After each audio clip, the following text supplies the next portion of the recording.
You know that feeling, right? That knot in your stomach right before a big test, your thoughts just racing, that feeling that everything, absolutely everything is on the line. Yeah, we've all been there. It's exam fear, and for a lot of people, it's just crippling.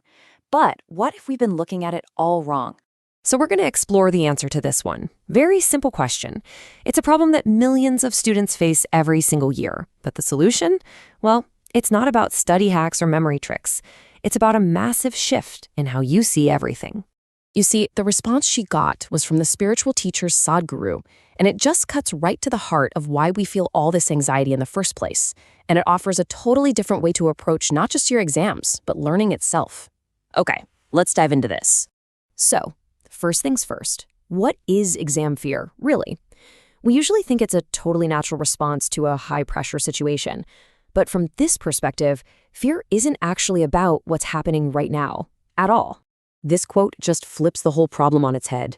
Your fear isn't about the exam paper sitting in front of you. It's about a future that you are literally inventing in your mind. A future that hasn't happened and honestly might never happen. You are suffering from your own imagination. I mean, think about it. Your mind is creating this whole movie of what might go wrong.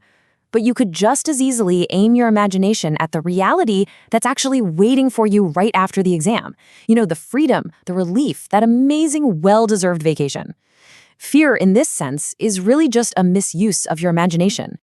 And this brings us right to the core idea of this whole explainer. Getting over exam fear, it really boils down to one huge choice that every single student has to make about why they're even in school to begin with. So you've got these two mindsets, right? On one side, we have the proving mindset. And this is where most of us live. It's all about getting the grade, passing the test, and proving our worth. This way of thinking creates what Sadhguru calls a sickness of success and failure, and it's the real root of all that anxiety. But then, on the other side, you've got the learning mindset. Here, the goal isn't the final outcome, it's the process itself, the simple act of trying to understand. And that's the game changer right there. When your only goal is to learn, the whole idea of success and failure just, poof, it vanishes.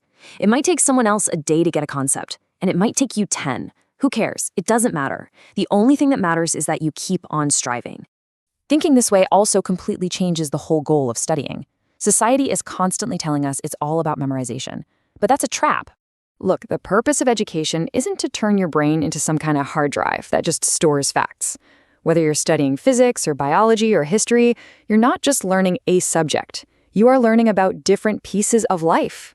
The real goal is to broaden the horizons of your own life by truly understanding the world. And to show just how much he lived by this learning mindset, Sadhguru shares a personal story. When the results for his huge 10th standard exams were released, he simply didn't bother to go check them. As you can imagine, his family was in a total state of panic. But his response was so simple. What am I supposed to do? The test was over. The results were what they were.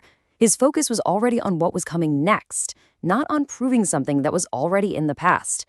It's a perfect example of being detached from the outcome.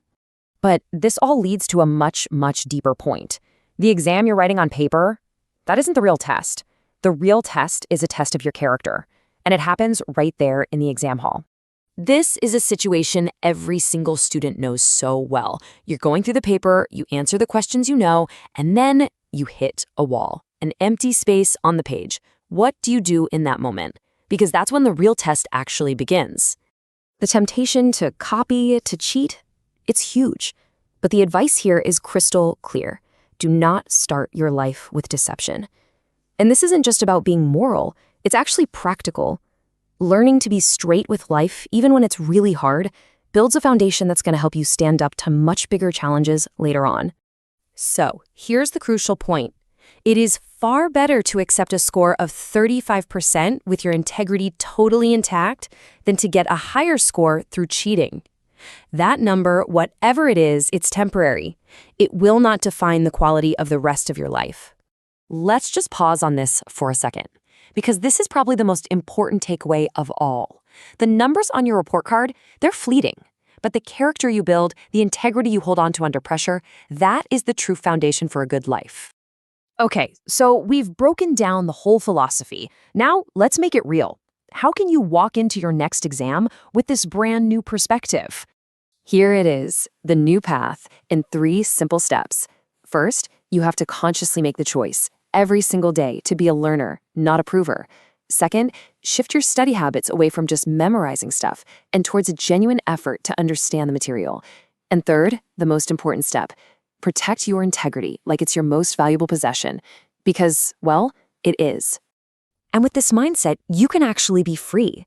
If you sit down for an exam and you just don't know the answers, that's fine. It's okay. You can happily sit there, hand in your paper, and walk out. It's not a failure. It's just information, telling you there's more to learn. So we'll leave you with that question. And it's not just for your next exam, it's for everything you do. Are you going to spend your energy proving you're good enough? Or are you going to embrace the joy of simply learning?